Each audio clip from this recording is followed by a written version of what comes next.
तो फ्रेंड्स आपण मैंने समस्ते जानी ओल्ड कॉइन विषय जदि आपण पारे 2 टंकिया कॉइन हो 5 टंकिया कॉइन हो 10 पैसा हो आ नोट अच्छी ताहले एसबू किभली आपण मैंने ऑनलाइन सेलिंग करें पछ भिडियो आपण मानक संपूर्ण इनफॉरमेशन देती आज केवल 1 टंकिया 2 टंकिया एसबुरे 1818 मसीह होइथिबा सब कॉइन रही जेपरिक सरस्वती हनुमान सीताराम सरस्वती विभिन्न प्रकार सबू ठाकुरंकर सबू सिक्का रही मुद्रा रही ये मुद्रा गुड़िक किभली आउ केउठी बिक्री करि परिबे ताहा मध्य कहबी आउ को सब चिन्ह थिले सठिक प्राइस रे बिक्री करि परिबे एही वीडियो माध्यम रे कहबी ता पूर्व कहि रखुची चैनल को नया कर आसथिले चैनल को सब्सक्राइब रखंतु वीडियो भल लागिले वीडियो को निश्चित भाव गोटे लाइक करंतु शेयर करंतु एही भली नुआ नुआ वीडियो देखिया पई चलंतु वीडियो ऊपर जिबा आउ कॉइन ऊपर नजर पकेबा। फ्रेंड्स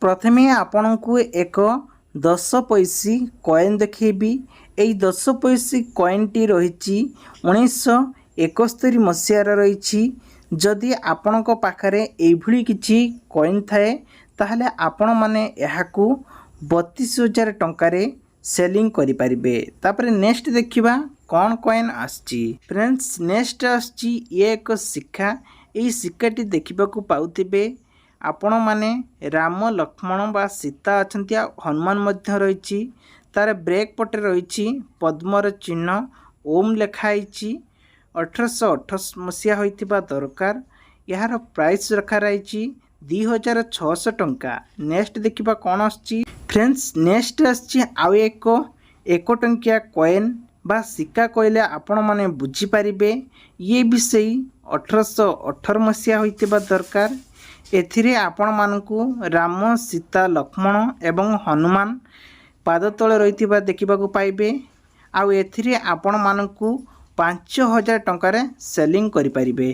तो फ्रेंड्स नेक्स्ट आछि आपण पाखरे एक 1 माने रुपीस बा आपण सिक्का कहले बुझिबे तंबार ही आछि ताले एथिरे मध्य सेम राम सीता लक्ष्मण रहितिबो हनुमान रहितिबो आ 1828 मसीहा होइतिबा दरकार ताले एहाकू 3000 टंकारे आज डेट रे बिक्री करि परिबे। केउंटी बिक्री करिबे आपण माने थरटे फ्लिपकार्ट जानतु किंबा अमेजन जानतु सेठी आपण माने सर्च करंतु ओल्ड कॉइन एसबुर इनफॉरमेशन आपण मानकू मिल जिवो। फ्रेंड्स जदि एई भली आपण पाखरे सिक्का थाए ताले आपण माने फ्रंट ब्रेक देखुचंती ता सहित देखंतु ये होची 1818 मसीहा होईची तो भल भाव देखंतु जार पाद तले लिखाई तो एठी आपण मानकू आउ एक कॉइन देखिबे 1862 मसीहा तो एई भली जदि दुईटी कॉइन थाए आपण पाखरे ताहले 8000 टंकारे फ्लिपकार्ट माध्यम रे सेल करि परिबे।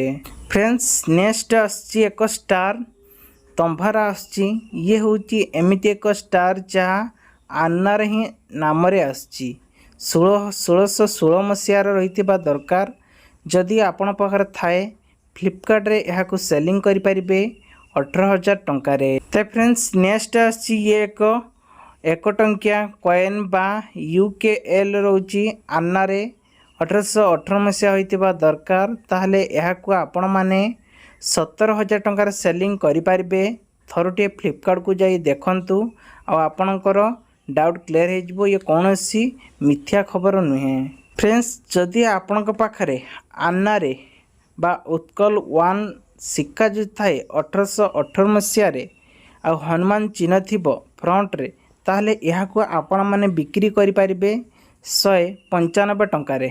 फ्रेंड्स आउ एक कॉइन मध्य देखौची उत्कल 1 आन्ना रे स्टार चिन्ह रहिथिबो देखंतु मसीहा होउची 1879 मसीहा सामान्य एई सब जो चिन्ह थाए सीताराम ताहले 172 टंकारे सेलिंग करि परिबे फ्लिपकार्ट माध्यम रे कारण ये सब फ्लिपकार्ट रे ही मु आपण मानको उठाइची आ किपरि बिक्री होबो ता चिन्ह गुडिक देखौची। फ्रेंड्स नेक्स्ट आछि आपणक पई एथिरे 4टी कॉइन देखिबाकू पाइबे ए सबु गोटिए मसीहा रहउची जेपरिक 1849 मसीहा होइतिबा दरकार ताहले ए सबु कॉइन केवल 336 टंकारे सेलिंग करि परिबे। सांग माने आपण मानकू गोटिए देखंतु ए कॉइन लो अशुस्तम चिन्ह रहिछि ଅଷ୍ଟମ ଚିହ୍ନ ଏପଟ ସାଇଟ୍ ଇଣ୍ଡିଆ ରହିଥିବ ଏବଂ ଏପଟେ ଭାରତ ଲେଖାଯାଇଥିବ। ଅଷ୍ଟମ ଚାରିପଟେ ଦେଖନ୍ତୁ ତାର ଫ୍ରଣ୍ଟ ପଟ କହିବାକୁ ଗଲେ 1959 ମସିହା ଏବଂ ଏପଟେ ଆପଣମାନଙ୍କୁ ଦେଖନ୍ତୁ ଗହମର ଚିହ୍ନ ଥିବ ଆଉ ରାଉଣ୍ଡରେ ଦେଖନ୍ତୁ ଗୋଟେ ଗୋଟେ ଦାଗ ଥିବ ଯେଉଁଟାକି ଉଞ୍ଚା ଖାଲର ରାଉଣ୍ଡ ହେଇଥିବ। ଆପଣମାନେ 1959 ମସିହା ତଳୁ ଗୋଟେ ମିଟ୍ ଚିହ୍ନ ରହିଛି। ଏହି ମିଟ୍ ଚିହ୍ନରେ ଆପଣମାନଙ୍କୁ ଯଦି ଥାଏ ଆପଣଙ୍କ କଏନ୍ର ତାହେଲେ ଆପଣ ଏହାକୁ ବିକ୍ରି କରିପାରିବେ। କେତେ ଟଙ୍କା ବିକିବେ? ନେଟ୍ ଯଦି କହିବା ୱେଟ୍ 5 ଗ୍ରାମ ହୋଇଥିବା ଦରକାର ଏବଂ ଆର ସାଇଜ୍ 24 mm ହୋଇଥିବା ଦରକାର ଏବଂ ତିଆରି ହୋଇଛି ନିକେଲର, ଯାହାକି ମୁମ୍ବାଇ ମିଟ୍ ଚିହ୍ନ ରହିଛି, ଯାହାର ପ୍ରାଇସ୍ ବର୍ତ୍ତମାନ ସମୟରେ 50,000 ଟଙ୍କା ଆର ଭ୍ୟାଲୁନ୍ସ ରଖାଯାଇଛି। ଏଥିରେ ଅରିଜିନାଲ କେଉଁଟା ଡୁପ୍ଲିକେଟ୍ ଜାଣିବାକୁ ହେଲେ ଯଦି ଆପଣଙ୍କ ପାଖରେ ଗୋଟିଏ 50 ପଇସା କଏନ୍ ଅଛି ତାହେଲେ ଏହାର ୱେଟ୍ ଯଦି ଧରି ନିଅନ୍ତୁ ଆପଣଙ୍କର ଏଇଟା 4 ଗ୍ରାମରୁ ଟିକେ କମ୍ ବେଶୀ ହୁଏ କିମ୍ବା ତାଠାରୁ ଅଧିକ ହୁଏ ତାହେଲେ ଏଇଟା ଟିକେ 5 ଗ୍ରାମକୁ କମ୍ ହେଲେ ଚଳିବ। ବିକଜ୍ ପୁରା ଯଦି କମ୍ ହୁଏ ଇଏ ହେଲା ଡୁପ୍ଲିକେଟ୍ ବୋଲି ଏଇଟା ଜାଣିନିଅନ୍ତୁ। ଆପଣମାନଙ୍କୁ ଠକାମିର ଶିକାର ପଡ଼ିପାରନ୍ତି। ତେଣୁକରି ଏସବୁକୁ ବିକ୍ରି କରିବାକୁ ହେଲେ ମୁମ୍ବାଇ ମିଟ୍ ଯେ ଚିହ୍ନ ଥାଏ ଯେଉଁଟାକି ତାସରେ ଆପଣମାନେ ଠିକିରି ଚିହ୍ନ ଅର୍ଥାତ୍ ଆମେ ଖୁଣ୍ଟିଆ ବୋଲି କହୁ, ଯାହାର ପ୍ରାଇସ୍ 50,000 ଟଙ୍କା ଆଜିର ଟଙ୍କା ରଖାଯାଇଛି।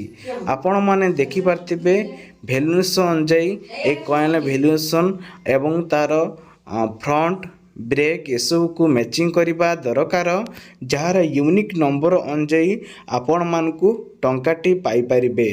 ତେବେ ନେକ୍ସଟ ଆପଣମାନଙ୍କୁ ଆଉ ଗୋଟିଏ ଦେଖିମି, ତା ପୂର୍ବରୁ ଆଉ ଥରେ ଆପଣମାନଙ୍କୁ ବ୍ରେକ୍ ଫ୍ରଣ୍ଟ ଦେଖିନିଅନ୍ତୁ କିଭଳି ଦେଖାଯାଉଛି, ତାହେଲେ ଏହାକୁ 50,000 ଟଙ୍କାରେ ସେଲିଂ କରିପାରିବେ।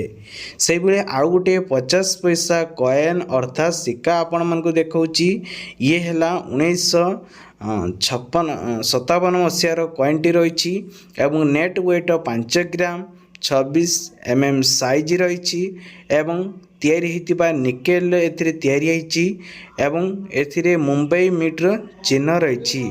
ଇଏ ବି ମଧ୍ୟ 50,000 ଟଙ୍କା ପର୍ଯ୍ୟନ୍ତ ଟଙ୍କା ରହିଛି, କିନ୍ତୁ ଆର ଫରକ ଏଇଆ ଯେ 1957 ମସିହା ହୋଇଛି। ଇଏ ବି ସେ 50,000 ଟଙ୍କାରେ ବିକ୍ରି କରିପାରିବେ। ଦେନ୍ ଆଉ ଗୋଟିଏ ଆସୁଛି କ'ଣ ନା ଟଙ୍କିକିଆ କଏନ୍। ଇଏ ହେଉଛି 1951 ମସିହାରେ।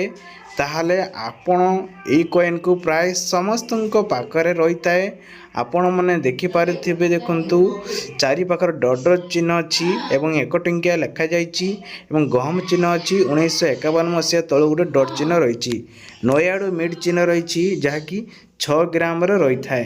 ଏହାକୁ ଭ୍ୟାଲୁଏସନ୍ ଅନୁଯାୟୀ ଆପଣ ମଧ୍ୟ ଏହାକୁ 50,000 ଟଙ୍କାରେ ବିକ୍ରି କରିପାରିବେ, ଯାହା ଆପଣମାନଙ୍କୁ ମୁଁ ଦେଖେଇଲି। ତେଣୁକରି ଇଏ ହେଉଛି ଆପଣଙ୍କର ଅସୁସ୍ତମ ଚିହ୍ନ ଥିବ ଏବଂ ତା ସାମ୍ନା ପଟେ ଦେଖନ୍ତୁ ରୁପିସ୍ ଏବଂ 1991 ମସିହା ହୋଇଥିବା ଦରକାର। ତାହେଲେ ଏହାକୁ ଆପଣମାନେ ବିକ୍ରି କରିପାରିବେ କେତେ ଟଙ୍କାରେ ନା 50,000 ଟଙ୍କାରେ ସେଲିଂ କରିପାରିବେ। ଦେନ୍ ଆଉ ଗୋଟେ ଆପଣ ପାଇଁ ନେଇ ଆସିମି ଯେଉଁଟାକି କଏନ୍ ରହିଛି, ଆପଣମାନଙ୍କୁ ଦେଖିବି 2 ଟଙ୍କିଆ କଏନ୍। ତେଣୁକରି ଏଇଭଳି ଯଦି ଆପଣଙ୍କ ପାଖରେ କିଛି ଭାରତ ଲେଖା ହେଇଥିବ, ଗହମ ଚିହ୍ନର କିଛି ଡଟ୍ ଥିବ, ତାହେଲେ 50,000 ଟଙ୍କାରେ ବିକ୍ରି କରିପାରିବେ। ତାପରେ ଆଉ ଗୋଟିଏ ଆପଣମାନଙ୍କୁ ଦେଖୁଛି, ଦେଖନ୍ତୁ 2 ଟଙ୍କିଆ କଏନ୍। 2 ଟଙ୍କିଆ କଏନ୍ଟି ଇଣ୍ଡିଆ ରୁପିସ୍ ଲେଖାହେଇଛି, ଭାରତ ରୁପିସ୍ ଲେଖାଯାଇଛି, ଅସୁସ୍ତମ ଚିହ୍ନ, ତାପରେ 2 ଟଙ୍କା ଲେଖାଯାଇଛି। ଏବଂ ଯଦି ଆପଣମାନଙ୍କୁ କହିବି ତା'ର ଫ୍ରଣ୍ଟ ପଟେ ଦେଖନ୍ତୁ, ଯଦି ଫ୍ରଣ୍ଟ ପଟେ ତାହେଲେ ଦେଖନ୍ତୁ ଏଠି ଦେବହଂସ ଚିତ୍ତରଞ୍ଜନ ଦାସ ଲେଖାଯାଇଛି ଏବଂ 1970, ତାପରେ 1925 ମସିହା ଏବଂ 1998।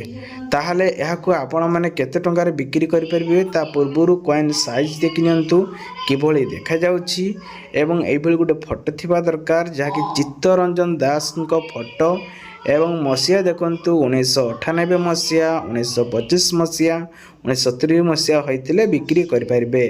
ଇଏ ହେଲା ୱେଟ୍ ଆପଣଙ୍କର 6.0 ଗ୍ରାମ, କହିବାକୁ ଗଲେ 6 ଗ୍ରାମର ଏବଂ 26 mm ସାଇଜ୍ର ହୋଇଥିବା ଦରକାର ଏବଂ କପର ଏବଂ ନିକେଲ এই କଏନ୍ଟି ତିଆରି ହେଇଛି ଯାହାକି ହାଇଦ୍ରାବାଦ ମିଟ୍ ଚିହ୍ନରେ ଇଏ ହେଉଛି ତାରା ଚିହ୍ନ ଥିଲେ ଆପଣମାନେ ଏହାକୁ ବିକ୍ରି କରିପାରିବେ କେତେ ନା 50,000 ଟଙ୍କାରେ ଏହାକୁ ସେଲିଂ କରିପାରିବେ।